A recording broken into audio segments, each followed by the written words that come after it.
सूर्य ग्रहण तथा चंद्र ग्रहण के पीछे शास्त्र सत्य है या साइंस?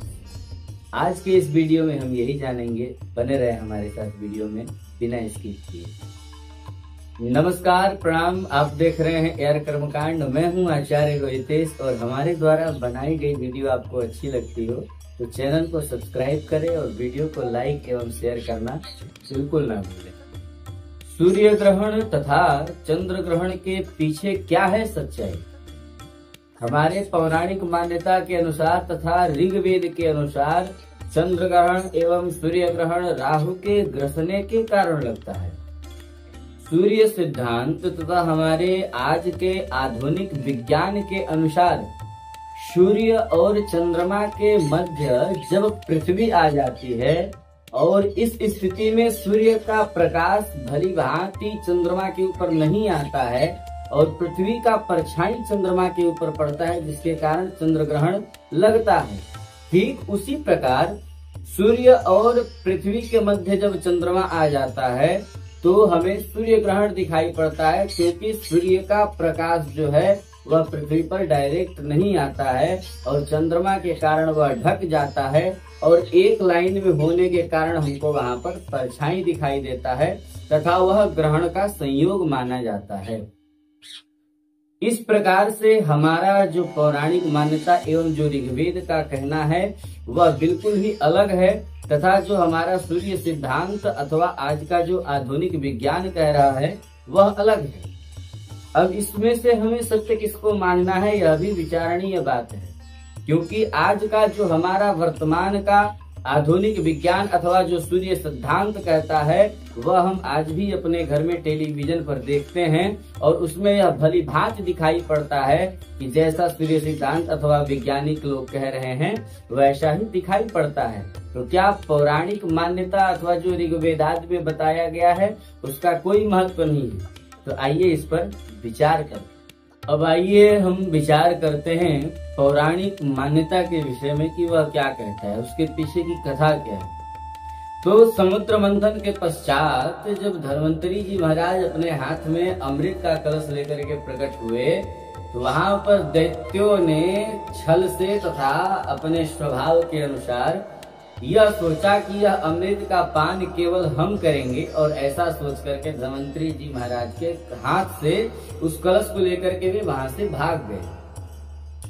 परंतु भगवान नारायण ने कहा कि ये देवताओं को यदि अमृत पान नहीं कराया गया तथा यदि असुरों ने अमृत का पान कर लिया तो यह सर्वथा रूप से अनुचित होगा, क्योंकि आसुरी शक्तियां जब अमर हो जाएंगी तो वह समस्त संसार में आसुरी वृत्ति को फैला देंगी, जिसके कारण धर्म का स्थान नहीं रहेगा, धर्म की हानि होने लगेगी। इसके कारण असुरों को अमृत पान कराना उचित नहीं था, जिसके कारण भगवान नारायण मोहिनी का अवतार धारण किए, अवतार लिए और उन असुरों के पास आकर के वह कथा आप सभी को लगभग ज्ञात होगा। वह भगवान ने मोहिनी अवतार में अमृत का पान जो है वह देवताओं को कराया और असुरों को कहा कि इसमें ऊपरी भाग में केवल जल है तथा नीचे में असली अमृत है। जल में देवताओं को पिला देती हूँ, उसके पश्चात अमृत असुरों को मैं पान कराऊंगी। परंतु इस लीला को कोई असुर नहीं समझ पाया, परंतु उनमें से एक जो स्वरभानु नाम का दैत्य था, राक्षस था, वह इस लीला को, इस माया को समझ गया और सूर्य तथा चंद्र के मध्य में जाकर के बैठ गया और वहां पर भगवान के हाथ से उसने अमृत का पान कर लिया। परंतु सूर्य और चंद्रमा ने भगवान को इस विषय में ज्ञात कराया कि प्रभु यह असली नहीं नकली है अथवा इसने अमृत पान कर लिया है, इसका अमृत पान करना उचित नहीं है। तब भगवान नारायण ने अपने चक्र से उनका गला काट दिया और ऊपर का हिस्सा राहु, नीचे का हिस्सा केतु हुआ। वे मरे नहीं क्योंकि अमृत का पान कर चुके थे। अब विषय यहाँ पर यह है इस कथा को बताने का कि सूर्य तथा चंद्रमा के ही कारण राहु का गर्दन कटा स्वरभानु का, जिसके कारण वह राहु केतु दो भाग में विभाजित हो गया। इसके कारण राहु क्या है, उनसे अपनी शत्रुता निकालने के लिए जब भी उनके समीप पहुंचता है वह उनको अपना ग्रास बना लेता है। परंतु विचारणीय विषय इसमें यह है कि यह जो पौराणिक मान्यता के अनुसार जो बताया जाता है यह तो दृष्टिगोचर नहीं होता है, यानी कि दिखाई नहीं देता है। अतएव इसको सत्य कैसे माना जाए, इसको समझाने के लिए आपको बताते हैं, जिसमें इस विषय को लेकर के हमने काफी विचार विमर्श किया, कई सारे विद्वानों से हमने प्रश्नोत्तरी किया, जिसमें हमारे बलिया के निवासी विद्वत वरेण्य अनिल शास्त्री ने भी हमारा इसमें काफी सहयोग किया, अथवा कलकत्ता निवासी श्री वासुदेव तिवारी भैया ने जी भाई काफी हमारा इस विषय में सहयोग किया। सबने मंथन किया हमारे साथ इस विषय पर, तब जाकर के इस विषय को आज आपको समझाया जा रहा है। देवताओं का दो स्वरूप होता है, उसको पहले आप समझें, एक प्रत्यक्ष और एक अप्रत्यक्ष। प्रत्यक्ष रूप से जैसे सूर्य नारायण हमारे सामने हैं, परंतु जो उनका अप्रत्यक्ष स्वरूप है वह वही अप्रत्यक्ष स्वरूप है जिसका हम आवाहन करते हैं अपने घर में पूजन आदि में वेदी में, वही अप्रत्यक्ष रूप ही आकर के वहां पर आवाहित होते हैं और उनकी पूजा होती है। जिस प्रकार से जलपात्र में गंगा जी का आवाहन किया जाता है और उस जलपात्र में भगवती गंगा मैया आवाहित हो जाती हैं, ना कि समस्त संसार का गंगा जल ही उसमें आ जाता है। उसी प्रकार से ठीक जिस प्रकार से जब अग्नि का आवाहन होता है तो वेदी पर स्थान पर अग्नि आते हैं, ना कि समस्त संसार का अग्नि ही वहां भस्मीभूत करने आ जाती है। उसी प्रकार से देवताओं के प्रत्यक्ष और अप्रत्यक्ष स्वरूप से जो प्रत्यक्ष रूप में हमें दिखाई देते हैं वह भगवान सूर्य चंद्र के प्रत्यक्ष स्वरूप हैं, और उनके जो अप्रत्यक्ष स्वरूप हैं उनके यहाँ जो राहु है उनको छाया ग्रह बताया गया है। और अभी एक पुराण का स्क्रीनशॉट आपको देंगे, आप इसको पढ़िएगा, पढ़ करके सुनाएंगे भी आपको।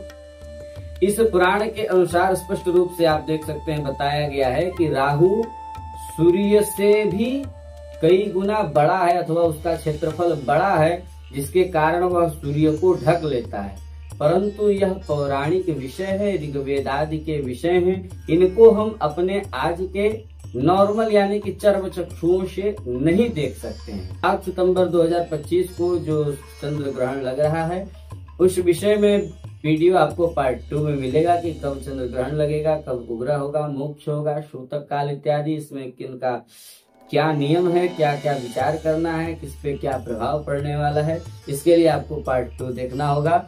तो हमारे द्वारा बनाया गया वीडियो आपको अच्छा लगता हो तो चैनल को सब्सक्राइब करें, वीडियो को लाइक एवं शेयर करें, क्योंकि आप सभी के लिए ऐसे विषयों पर विचार करके वीडियो बनाने के लिए बहुत समय लगता है, बहुत ही खोजबीन करनी पड़ती है, बहुत ही विचार विमर्श करना पड़ता है, तब जाकर के आपके सामने हम कुछ विषय को ला करके परिलक्षित करते हैं।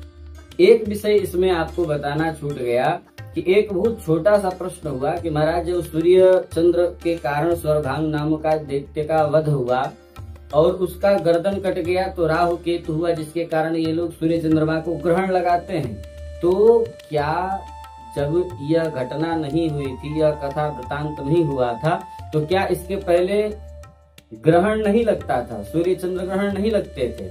जिसमें आप यद्यप रूप से ये समझें कि कल्प कल्पते हरि अवतारा, कभी आप ब्रह्मा जी के एक दिन का आपको वृत्तांत श्रवण कराएंगे तो उसमें आपको समझ में आएगा कि ये जो सृष्टि है यह किस प्रकार से चलती है, चारों युग किस प्रकार से व्यतीत होते हैं, तथा ब्रह्मा जी के दिन रात्रि में किस प्रकार से सृष्टि का निर्माण एवं लय होता है। जब इस विषय को समझेंगे तो हम यह समझेंगे कि किस प्रकार से हमारी यह सृष्टि अथवा हमारा सनातन कितना पुराना है, अथवा हमारे शास्त्रों में पुराणों में बताई गई कोई भी बातें काल्पनिक नहीं है, वह यथार्थ सत्य है। परंतु उसको समझने के लिए हमारे अंदर शक्ति एवं सामर्थ्य होना चाहिए। आपने संकल्प में सुना होगा कि विष्णु श्रीमद्भगवतो महापुरुषस्य विष्णुराज्ञा प्रवर्तमानस्य अद्य ब्राह्मणो हि द्वितीय परार्धे, ब्रह्मा जी का दूसरा पहर चल रहा है। श्री श्वेत वाराह कल्पे वैवस्वत मनवंतरे अष्टाविंशतमे कलियुगे, यह जो 28वां कलयुग चल रहा है इसके पहले 27 बार ये जो तीनों युग 27 बार कलयुग बीत चुका है, और ये चारों युग जो है 28 बार बीत चुका, 28 बार कलयुग को छोड़ करके बीत चुके हैं, यह 28वां कलयुग चल रहा है। और जब जब यह सृष्टि होती है तब तब यह सारी कथाएं होती रहती हैं। ठीक उसी प्रकार से जब आपने यदि राम कथा श्रवण किया होगा तो उसमें आपने श्रवण किया होगा कि भगवान शिव जब मैया सती के साथ कथा श्रवण करके आ रहे थे कुंभज ऋषि के यहाँ से राम कथा श्रवण करके, उसी समय भगवती सती मैया को मोह हुआ था राम जी के विषय में कि हे खगमृग हे मधुकर सेनी तुम देखिए श्रीता मृगनयनी। इस प्रकार से भगवान जब वन में विलाप कर रहे थे तब सती माता को मोह हुआ। तो यहाँ भी तो आप प्रश्न कर सकते हैं कि एक तरफ भगवान राम कथा श्रवण करके आ गए और एक तरफ रामलीला हो ही रही है, तो यह किस प्रकार की कथा है अथवा यह सत्य कैसे है? तो यह उसी प्रकार से कल्प कल्पते हरि अवतारा हरि अनंत हरि कथा अनंता। भगवान के लीला भगवान के चरित्र अनंत हैं। तो जिस प्रकार से एक माता के द्वारा बताया जाता है किसी बालक को, किसी संतान को कि वत्स यह तुम्हारे पिता हैं, यह तुम्हारे बाबा दादा मामा नाना काका सभी को बताती है, उसी प्रकार से हमारे गुरुजन, हमारे अग्रज, हमारे वर्णीय इन विषयों को शास्त्र पुराण के माध्यम से हमें समझाते हैं और इनको मानना और स्वीकार करना ही हमारे लिए सर्वथा उचित है।